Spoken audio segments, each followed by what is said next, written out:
दोस्तों आए देखते हैं कि यशायाह ने अपनी किताब के बाब 2 आयत 3 में क्या कहा है। बहुत से लोग आएंगे और कहेंगे, बल्कि बहुत सी उम्मतें आएंगी और कहेंगी, आओ खुदाउन के पहाड़ पर चढ़े, यानी याकूब के खुदा के घर में दाखिल हो, और वो अपनी राहें हमको बताएगा और हम उसके रास्तों पर चलेंगे, क्योंकि शरीयत सिय्योन से और खुदावंद का कलाम यरूशलेम से सादिर होगा। यही है, ये सीखिए और खुदावंद आपके काम सीधे करेगा। अब इस शख्स को देखिए जिसने मेरी इबादत में बरकत पाई थी, और मैं आपके लिए दुआ करने वापस आऊंगा। खुदावंद आपको बरकत देगा। ये साल आपकी बरकतों का है और आने वाला साल आपकी फतह का साल होगा। खुदावंद आपकी जिंदगी में काम करेगा। ये गवाही देखे और बरकत पाए। मेरे घुटने में दर्द थी, 8 साल से जोड़ों में दर्द थी, सोजिश थी।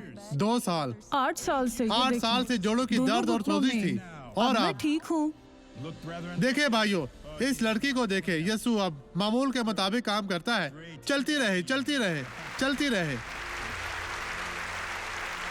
मेरी बहन, अब आप शिफा याब है। खुदा ने आपको शिफा दी है। अब मैं आपके लिए दुआ करना चाहता हूँ। खुदा इन लोगों को बरकत दे। देख, ये तेरी हजूरी में है। जो लोग बदकार थे, आज उन्होंने गुनाहों की माफी मांगी है। खुदा इनको बरकत दे। इन्होंने तेरे हजूर अपने दिलों को खोला है ताकि ये अपने दिल तेरे पाक कलाम से भर सके। तो इन तमाम लोगों को बरकत दे। मैं तमाम बुराइयों की सर्जिश करता हूँ। अभी हर तरह के बदी इनकी जिंदगी से चली जाए, कभी भी वापस न आए। यीशु के नाम में खुदावंद आपको बरकत दे।